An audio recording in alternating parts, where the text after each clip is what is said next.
I think it's important to really make sure that the jingoistic, bigoted testimony of Mr. Homan is called out as nearly completely untrue, as being an outrage, and as a former official directing the Immigration and Customs Enforcement Agency, he should know better.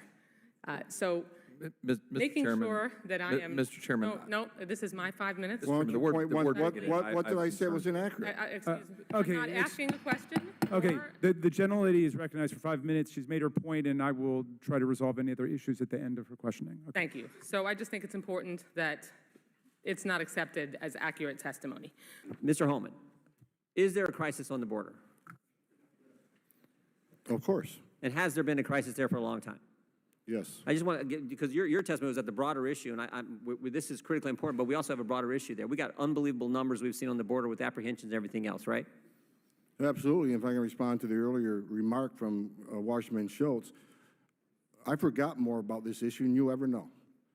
So if you say my testimony is inaccurate, it's wrong. Everything I said here is accurate. Bottom line, if you want to go toe-to-toe, I'm here. I'm here in my own time to speak to the American people about what's false I'm and sure what's happy fact. to go toe-to-toe with you, Mr. Homan. Well, happy I'm to here. do that any day. But you got to let me respond to your question rather than I didn't dropping a ask you a bomb and question. running away. It was my time. So and I there is a wasn't asking crisis you a on the question. border. And it's not going to go away if we keep enticing more and more. If we want to abolish ICE, we want to give away college education and driver's licenses and free medical care and reward illegal behavior, you're never going to solve the immigration crisis on the border. It's not going to happen. Probably doesn't help them when certain members of Congress criticize the agents down there trying to do their job. Probably doesn't help when you have pictures put on websites that talk about cages when in fact the picture was from the Obama administration. Probably doesn't help when you say the crisis is faked, contrived, and manufactured and hold off spending the $4.6 billion we needed to actually deal with a crisis that got much worse. Probably doesn't help with all those factors either, does it? No, sir. Probably doesn't help that you got cities declaring themselves sanctuaries. That probably doesn't help with the situation either. And it doesn't help to have a missed message that all of a sudden deferred action is going away, that all of a sudden prosecutor discretion is going away for this policy change. I myself have approved many requests for stays of removal for medical issues. ICE doesn't put their heart on a shelf when they wear the badge and gun and all of a sudden don't care about humanity. It's ridiculous. It's a ridiculous false narrative, and I'm going to be here to the day I die to defend the men and women of the Border Patrol and ICE who put it on the line every day for this country. A quick question that I want to try to, or statement and then some clarification. It is my observation that when DHS rolled this policy change, for lack of a better term, until I get to the second panel to ask USCIS, when they rolled it out, it is my view that it was not rolled out the way it should be rolled out, right? It should have been rolled out a different way. And we'll see what that looks like in the next panel. If one thought that ICE was the best place to deal with deferred action, it would seem to me that the debate then is whether, the question here is where it should be. Should it be USCIS or should it be at ICE? And that if you were going to accept that premise, then what should have been done was much clearer notice given and a different kind of transition. Like, let's just assume for a minute ICE is the best place for it. Then a letter should have gone out, or a phone call, or reach out and say, hey, no issue, you're going to keep getting health treatment. We're changing processes. This is the way ICE is now going to handle it, and so forth and so forth. So I think I'd like to just stipulate that that's my view. That if you're transitioning the way you previously handled something, then you need to have something like that. We'll ask the second panel about that. Having said that, I am interested in continuing to learn where it should exist. We'll hear from USCIS in a minute. But I want to understand, Mr. Homan, on that question. We'll come to this other stuff in a minute.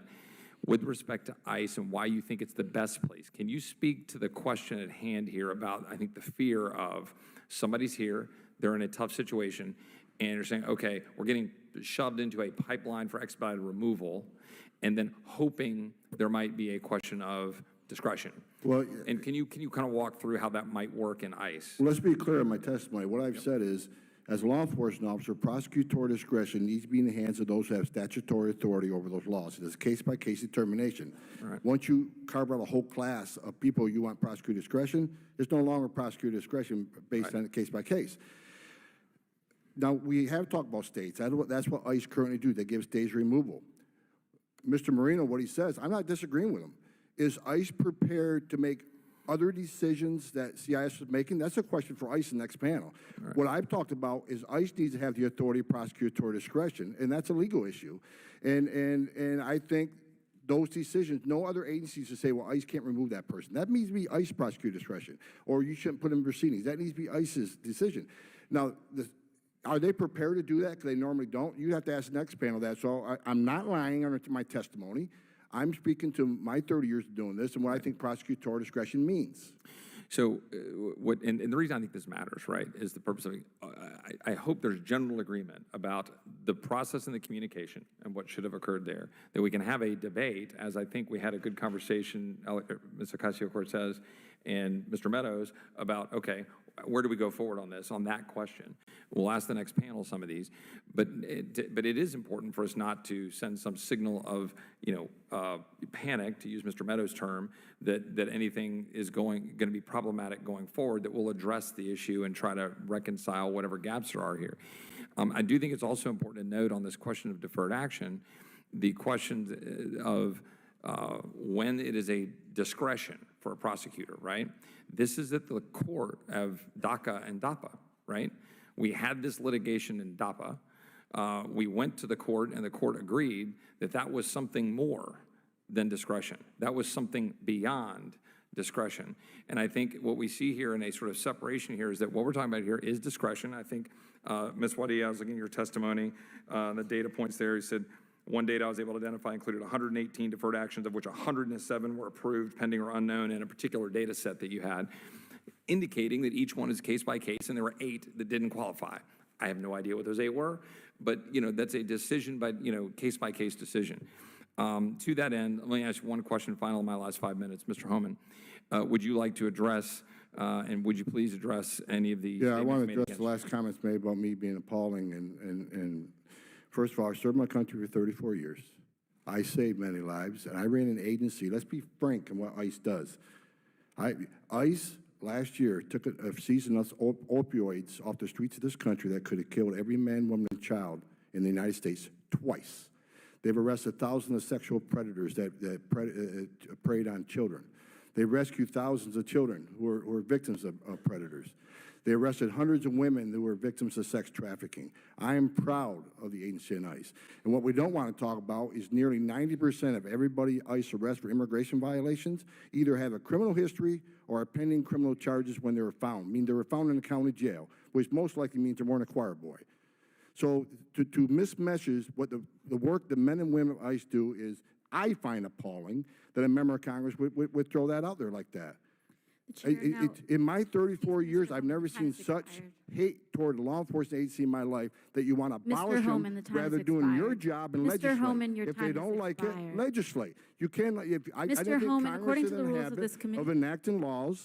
Mr. who Homan, they your want to time enforce. is expired.